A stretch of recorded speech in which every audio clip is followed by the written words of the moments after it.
যদি কেউ তারাবির নামাজ না পড়তে পারে তাহলে তার রোজা রাখলে রোজা হবে নাকি হবে না? কথা বলেন।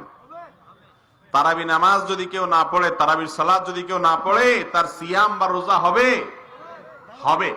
আমাদের দেশে মানুষ মনে করে যে তারাবি না পড়লে কি হয় না, রোজা হয় না। আসলে তারাবির সাথে রোজার সম্পর্ক নাই। তারাবিরা পড়লে সব হবে, কিন্তু তারাবি কেউ না পড়লে যে তার রোজা হবে না এমন কোনো কথা। কিন্তু তার মানে কি তারাবি পড়বেন না? রাসূল করিম সাল্লাল্লাহু আলাইহি সাল্লাম বলেছেন, যে ব্যক্তি রমজান মাসে রাতের বেলায় দাঁড়িয়ে তারাবির নামাজ আদায় করবে, আল্লাহ রাব্বুল আলামিন তার পেছনের সমস্ত গুনাহ মাফ করে দিবেন। এই জন্য কষ্ট করে তারাবি পড়বেন তো ইনশাআল্লাহ। ইফতারিতে আমরা যে খাই ছোলা বুট, খায়া পেট ফুলায় ফেলাই বুট বুট ফুট ফুট করে, তারাবির নামাজটা সুন্দর মতো যদি আপনি আদায় করেন, ধীরে স্থিরে ভাবে আদায় করেন, তাহলে দেখবেন আপনার নামাজের পরে পেটটা ফ্রেশ হয়ে গেছে ইনশাআল্লাহ। বিশাল একটা ব্যায়াম হয় কি হয় না বলেন? আর যেই কোরআনের কারণে এই রমজানের সম্মান, এই রমজানের সম্মান কার কারণে?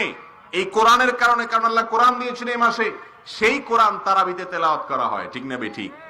এই জন্য কোরআন সারা বছর আপনি শোনার তৌফিক হয় না। আপনি সৌভাগ্যবান মানুষ হতে হলে হাফেজ সাহেবের পিছনে দাঁড়িয়ে সুন্দর করে তেলাওয়াত শুনেন। আজকাল হাফেজ সাহেবরা এমন তুফান মিলের তেলাওয়াত করে তারাবিতে, যে কি পড়ে হাফেজ নিজেই বুঝে না, আমরা কি বুঝবো? এই জন্য এলাকার মুরব্বীরা যারা আছেন, মসজিদের যারা দায়িত্বশীল আছেন, তারা হাফেজ সাহেবদেরকে বলে দিবেন, হাফেজ সাহেব হুজুর আপনি তারাবিতে কোরআন তেলাওয়াত একটু আস্তে আস্তে করবেন। মুশকিল হলো আস্তে আস্তে করলে হুজুরেরও ভোট কমে যায়, সমর্থক ভক্ত কমে যায়, আর বলে এটা কেমন হুজুর, জোরে পড়তে পারে না। ঠিক না বে ঠিক? সব কাজে জোর করা ভালো, কি বলেন? সব কাজে তাড়াহুড়া করা কি ভালো? বরং কিছু কিছু কাজ আছে ধীরে ধীরে আস্তে আস্তে করাটা বেশি ভালো, ঠিক না বে ঠিক? আপনি আল্লাহর কালাম যখন পড়বেন, ওইটা যত ধীরে ধীরে পড়বেন, যত আস্তে আস্তে পড়বেন, যত সুন্দর করে পড়বেন, আল্লাহ তাআলা তত খুশি হবেন ইনশাআল্লাহ। এখন আজকাল তারাবিতে কি কোরআন তেলাওয়াত পড়ে হাফেজ সাহেবরা, অনেক এলাকায় আছেন, সব জায়গায় না, অনেক এলাকায় আছে যে হাফেজ সাহেবরা তারাবিতে কোরআন তেলাওয়াত করে, শেষে শুধু ইয়ালামুন তালামুন করে টান দিলে আমরা বুঝতে পারি যে উনি বোধহয় এখন একটা আয়াত শেষ করছে, আর মাঝখানে কি পড়ছে উনি জানে আর ওমার মালিকে জানে, ঠিক না বেটি? এখন মুশকিল হলো হাফেজ সাহেব বেচারাদের দোষ দিয়ে তো লাভ নাই, কারণ ওনারা একটু আস্তে পড়লে আপনারা বলেন না আমাদের হাফেজটা মনে হয় জুতেন না, ঠিক না বেটি? ওই বেচারা আস্তে আস্তে পড়ে, সে তো ভালো কাজ করতেছে, আপনারা মনে না হাফেজ মনে হয় ভালো না, এই জন্য জোরে পড়তে পারে না। মনে রাখেন, সাইকেল চালানোটা খেয়াল করিয়েন, যখন মানুষ চালানো শিখে আস্তে চালাতে পারে না, দৌড় দেয়, আর যে শিখায় সে বলে একটু আস্তে আস্তে আস্তে আস্তে, ঠিক না বেঠি? সাইকেল জোরে অনেকেই চালাইতে পারে, কিন্তু ধীরে ধীরে একেবারে মানে হাঁটা যায় সাইকেলের সাথে, এরকম আস্তে আস্তে নতুন মানুষ পারে কোনোদিন? দপাস করে পড়ে যাবে। খুব আস্তে আস্তে সাইকেল চালাতে পারে ওই লোক, যে লোক সাইকেল খুব ভালো করে পারদর্শী চালাইতে, ঠিক না বেঠিক? নতুন লোক, একেবারে নতুন লোকও যদি বলেন যে তুমি সাইকেল একদম আস্তে আস্তে চালাও পিঁপড়ার মতো, পারবে? সে পারবে না, দপ করে পড়ে যাবে। এই জন্য যেই হাফেজ ধীরে ধীরে তেলাওয়াত করতে পারে সে হলো আসল হাফেজ, সে হলো ভালো হাফেজ। এখন আমাদের দেশে মুশকিল হলো মুসল্লিরা গড়ি ধরে, বলে যে পাশের মসজিদের হাফেজ সাহেব মাত্র 55 মিনিটে শেষ করে দিস, আর আমাদের হাফেজ 1 ঘন্টা 10 মিনিট লাগাই দিস, 15 মিনিট বেশি গেছে। এবার হাফেজের বদনামি শুরু হয়, ঠিক না বেঠি? যেই হাফেজ যত বেশি সময় নিয়ে তারাবি পড়বে, সেই হাফেজের মর্যাদা, সেই তারাবির মর্যাদা আল্লাহর কাছে তত বেশি। বেশ কম হলো 10-15 মিনিটের। কয় মিনিটের বেশ কম?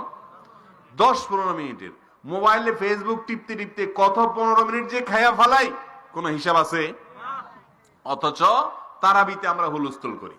তো তারাবিতে হুলস্থুল করবো না তো ইনশাআল্লাহ? মনে থাকবে তো ইনশাআল্লাহ? মসজিদের হাফেজ সাহেবকে বলবেন হুজুর আস্তে আস্তে পড়বেন, যেন আমরা বুঝতে পারি আল্লাহর কোরআন, যেন আমাদের অন্তরে ঢুকে। তাড়াহুড়ো করবেন না, আল্লাহ তাআলা কোরআন হুলস্থুল করে পড়লে পছন্দ করেন না। বলবেন তো ইনশাআল্লাহ?